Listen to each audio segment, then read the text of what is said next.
Palabra y vida. Con el padre Manuel Horta, desde Sevilla.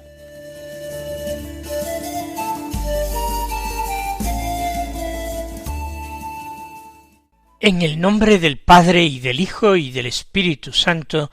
Amén. Alabados sean Jesús y María. Muy buenos días, queridos amigos, oyentes de Radio María y seguidores del programa Palabra y Vida. Hoy es el jueves de la 10ª semana del tiempo ordinario. Un jueves que es 15 de junio. Es la víspera de la solemnidad del Sagrado Corazón de Jesús. Y la Iglesia española celebra la fiesta de la santa fundadora de las religiosas adoratrices. Fue una mujer extraordinaria, una mujer que vivió en el siglo XIX, Santa María Micaela del Santísimo Sacramento, nacida en 1809 y muerta en 1865. Nació en Madrid y ella descubrió pronto su vocación. No vamos a contar exactamente cómo, en qué circunstancias, pero el contacto con el Hospital de San Juan de Dios tuvo algo que ver en esto y en el deseo de entregarse a la educación de la juventud más socialmente desfavorecida. Fue un alma profundamente eucarística. No sólo adoró a Jesús Eucaristía, sino que vivió eucarísticamente, haciendo de toda su vida una ofrenda a Dios en unión con Jesucristo.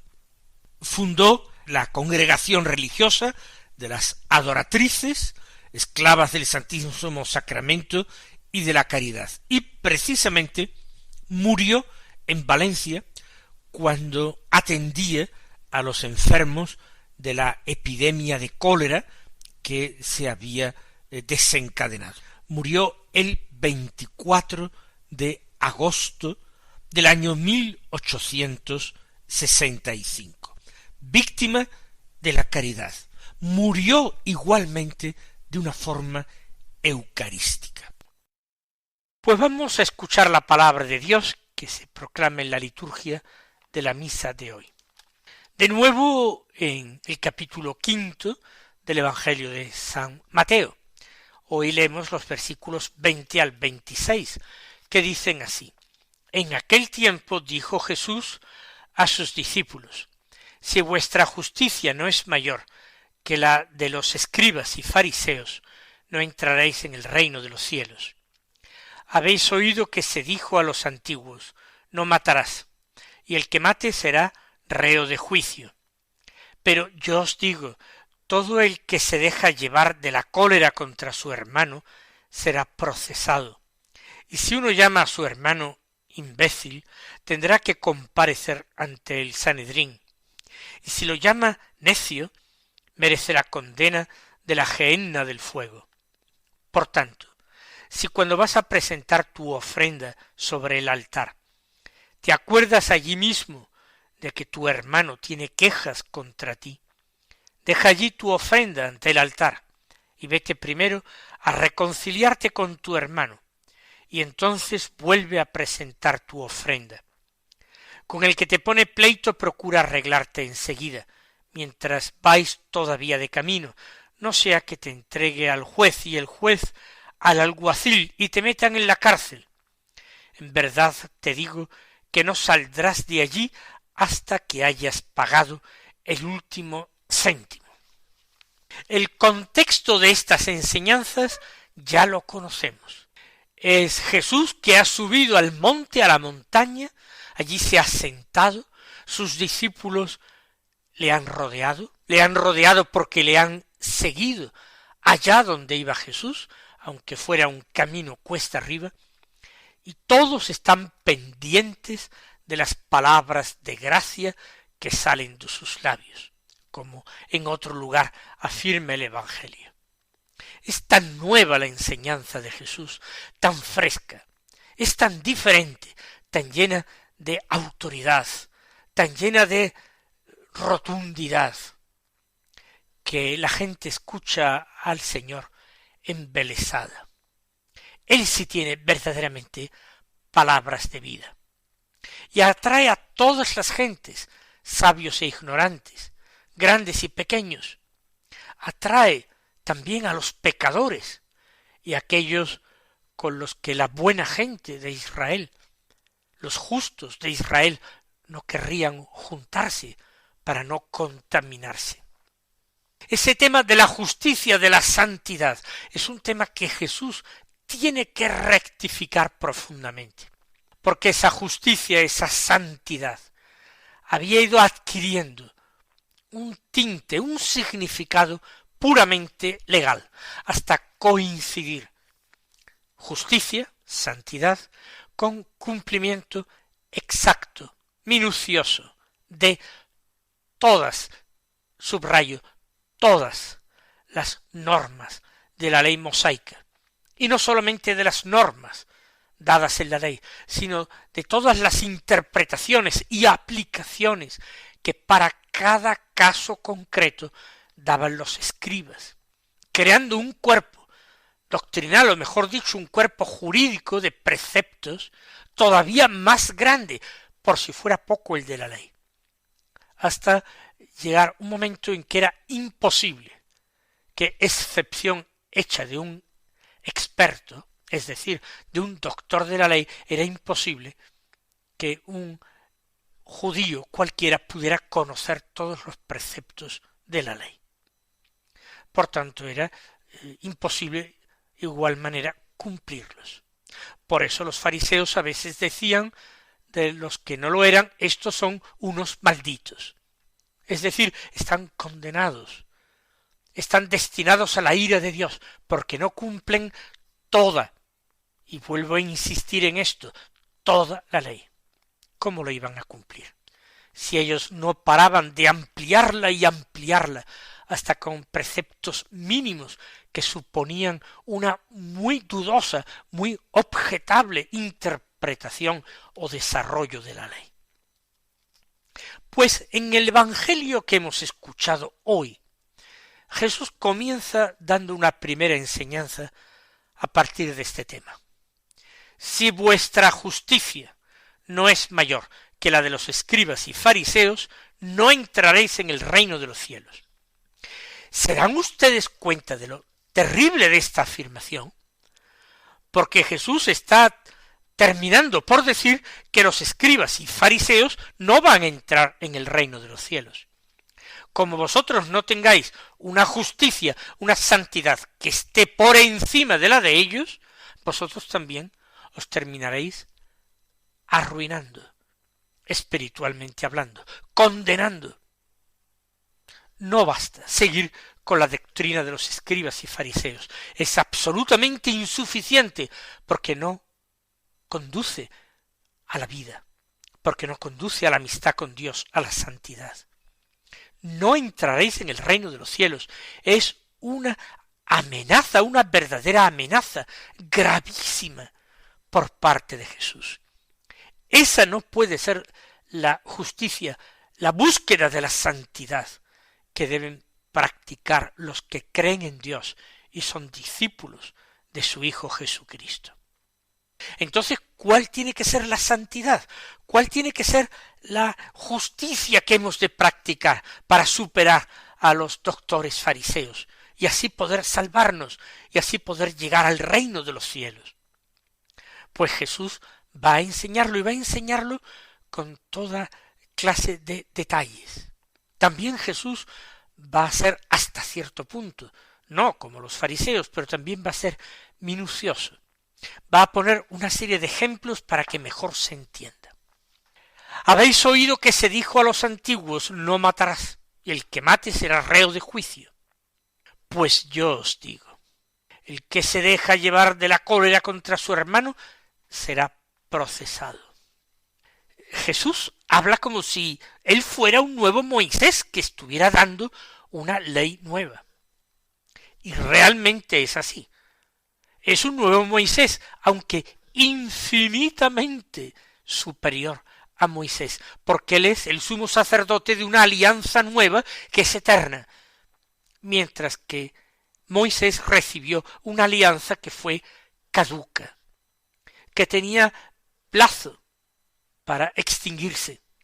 Jesús se ofreció a sí mismo en sacrificio y no hizo tal cosa Moisés, aunque debiera sufrir por su pueblo.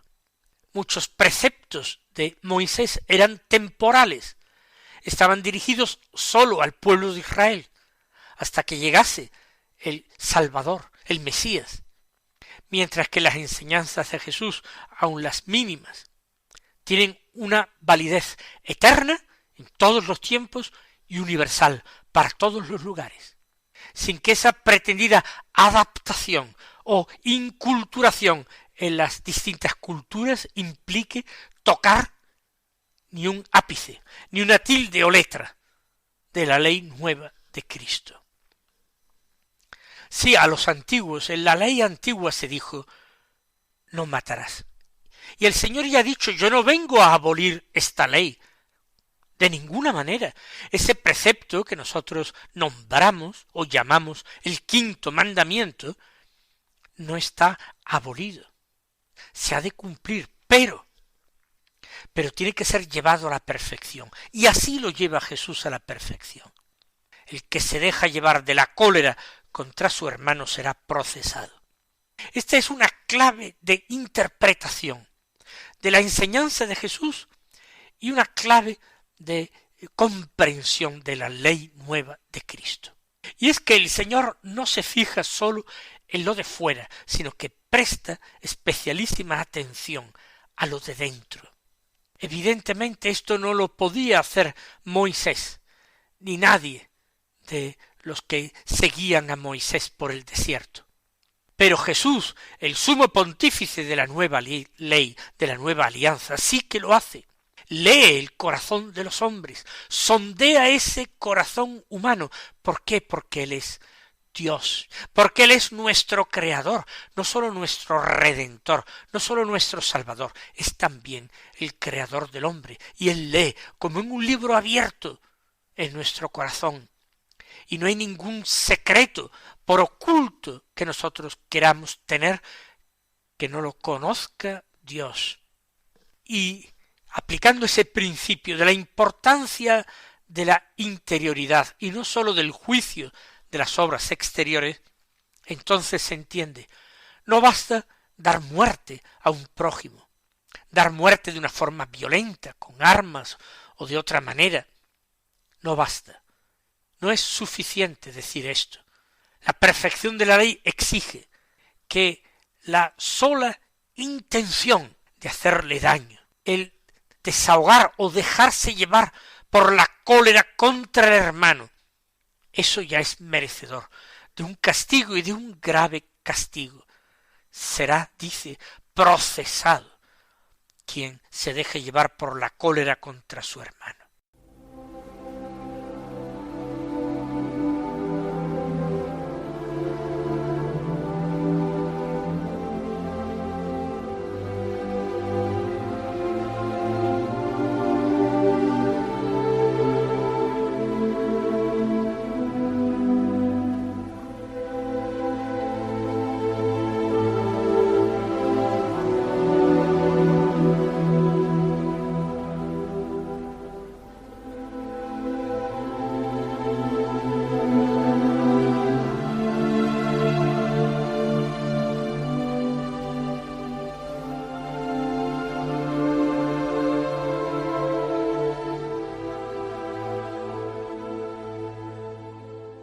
Y sigue poniendo el ejemplo, y quien le llame imbécil tendrá que comparecer ante el Sanedrín, como si fuera eso un crimen grave, de los que exigía realmente la comparecencia ante ese órgano superior, legislativo y judicial de Israel. Tendrá que comparecer ante el Sanedrín. Se lo llama necio, otro insulto, merece la condena de la gehenna del fuego, merece la condenación. Pero ¿cómo es esto? ¿Qué quiere decir Jesús?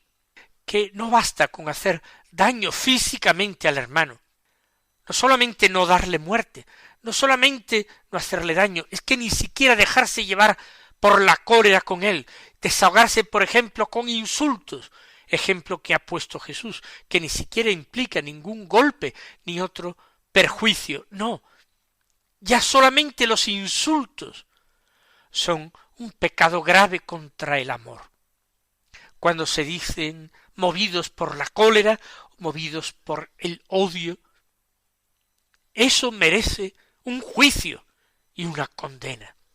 Y una condena no a pagar una pequeña multa, sino a la gehenna del fuego.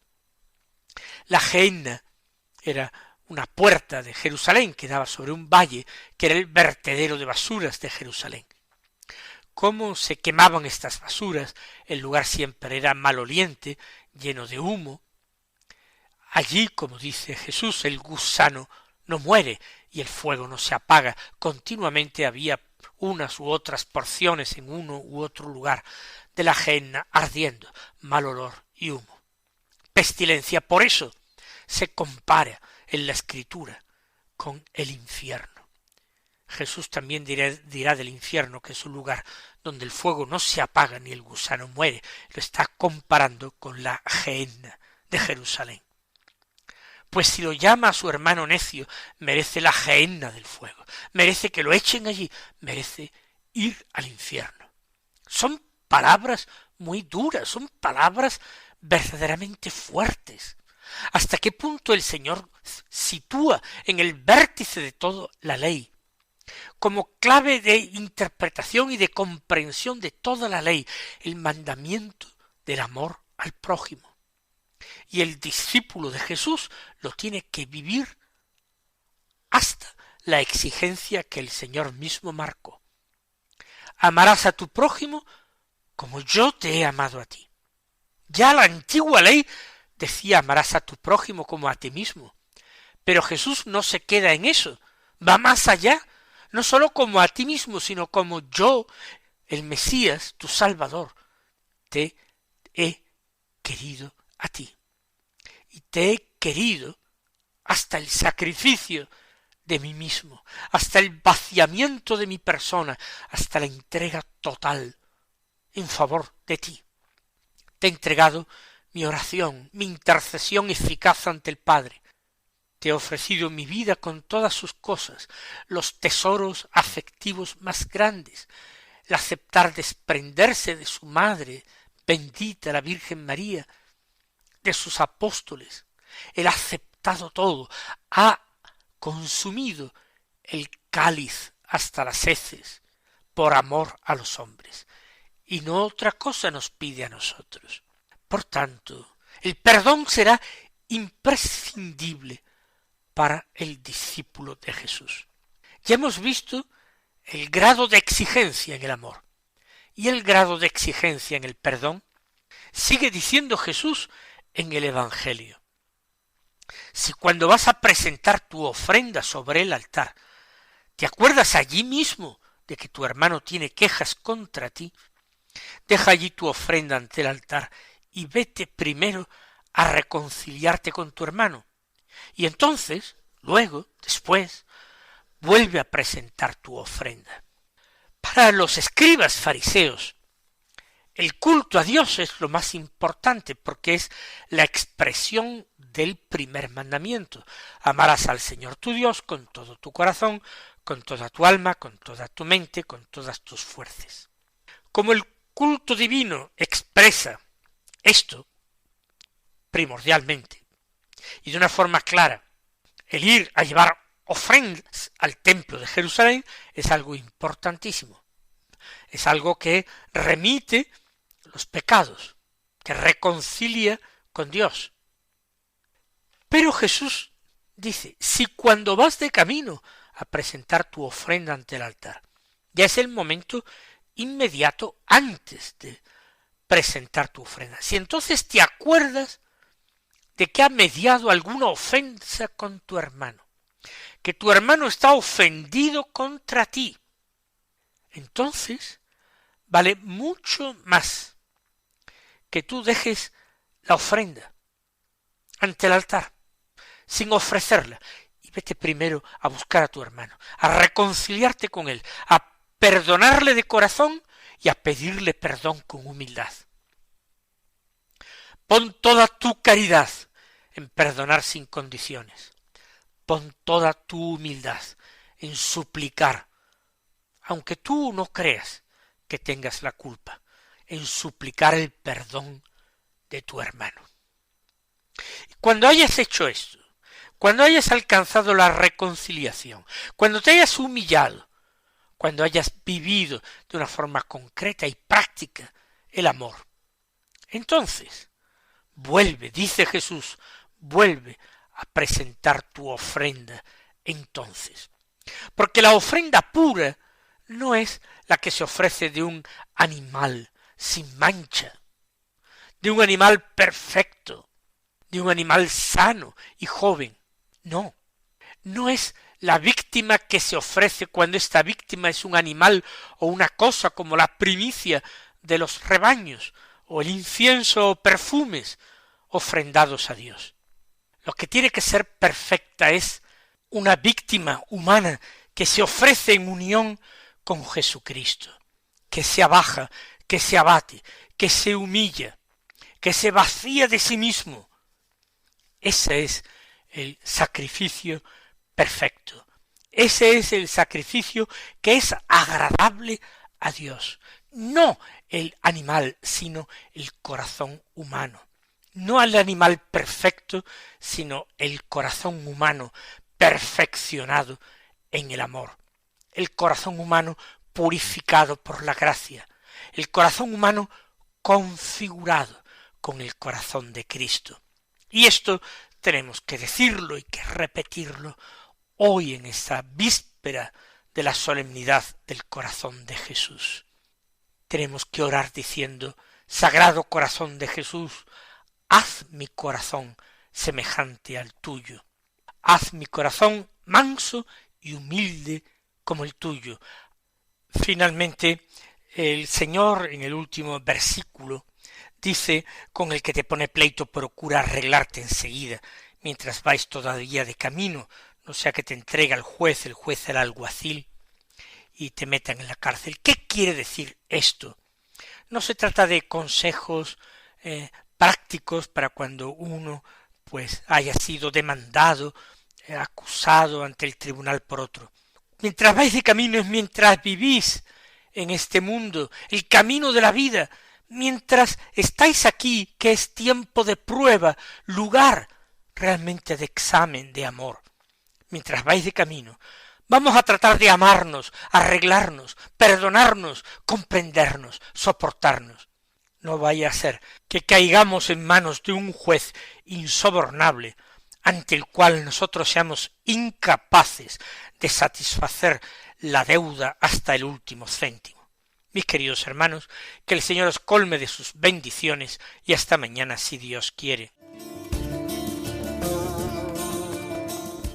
Han escuchado en Radio María Palabra y Vida, un programa que dirige el Padre Manuel Horta.